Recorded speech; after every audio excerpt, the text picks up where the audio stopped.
Magandang araw mga kaibigan. Pag-usapan natin, bigyan ng reaction opinion itong Facebook reel posted by Carlos Wonders. Ang caption ganito: BP Inday Sara is destined to lead her people. She is genetically smarter.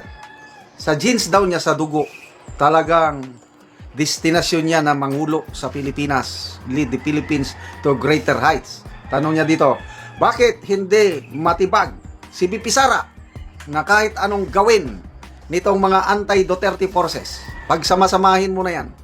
PBBM, Martin Romualdez, Dilawan, Kakamping, Soto, hindi nila kayang tibagin. Bakit? Ito, word ko lang ito, meron siyang anting-anting na hindi kayang tibagin kahit ninuman. At anting-anting na ito galing mismo sa Diyos. Bakit? Ito, pakinggan natin. With a strong relationship. Ito, yung pagbisita ni PRRD sa Israel, I don't know what year. Grabe yung pasasalamat ng Prime Minister ng Israel sa Pilipinas, sa naitulong ng Pilipinas sa Israel nung silang nangangailangan. At dito, pag-alaman ko, yung Zimmerman, di ba? Zara Z Duterte Zimmerman, si Ma'am Elizabeth, descendant ng Hudyo. So may dugong Hudyo. Chosen people pala itong si BP Inday Sara. Hello, ma'am. How are you? Mark Lefty, this is the first visit by a president of the Philippines in the history of Israel. Yan ang It's Prime deeply Minister appreciated. ng Israel. We remember the exceptional role of the Philippines that received Jewish refugees during the Holocaust. We remember that the Philippines was the only Asian country that voted for the establishment of the State of Israel in the UN resolution in 1947. Mr. President, we remember our friends. And that friendship has blossomed over the years, and especially over the last few years.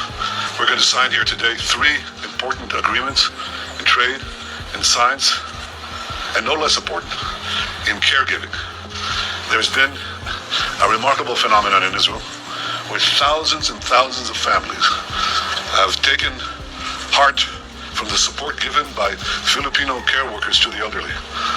Mr. Prime Minister, I can only thank you so much, especially the critical help that you have extended my country in time when we needed it most.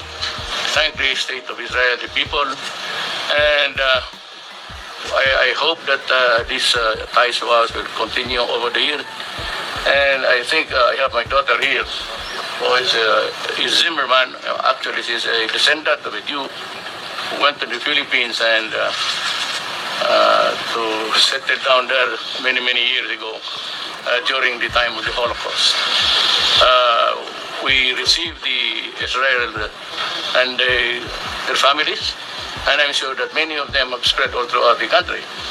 And one of them is the family of my the daughter.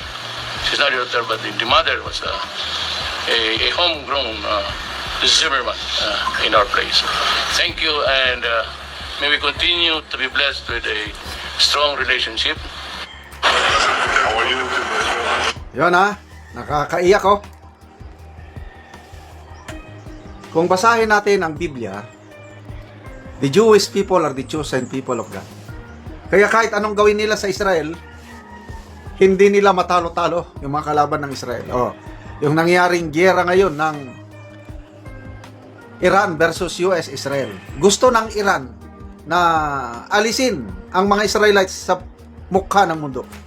Kaya mag-develop sila ng nuclear weapon para pag meron na silang nuclear weapon, papuputukin nila para ma-wipe out na ang Israel.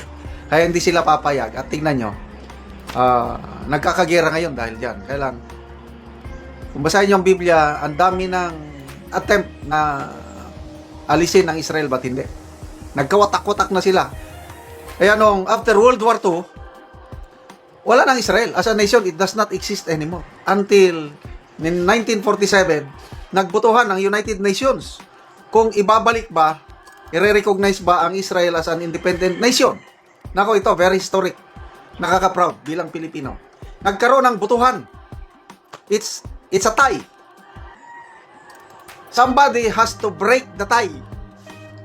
Ang UN Secretary General na nagkataon noon, isang Pilipino, si the late Carlos P. Romulo. At ang boto ng Pilipino is pabor sa creation ng Israel as an independent state. Kaya hindi yun makakalimutan ng Israel na tulong natin. Plus of course, nung Holocaust, nung World War II, I think thousands of Jewish families tinanggap. We were the only Asian country then na tumanggap ng Jewish refugees at tinanggap. At yung mga Jewish families na yun na nagsettle sa Philippines, isa yun, Zimmerman. Kaya nandyan si Ma'am Elizabeth, nandyan yung mga anak ni Tatay Digong, mga Zimmerman. Nako, ngayon ko lang na-realize, BP Sara is destined to lead this country to greatness dahil may plano ang Diyos. Kaya, nung nag-declare siya ng candidacy niya, she's the only politician na in-acknowledge niya ang Diyos sa kanyang declaration. Proverbs 19 verse 21, sabi niya, many are the plans in a man's heart, but the Lord's will or purpose will prevail.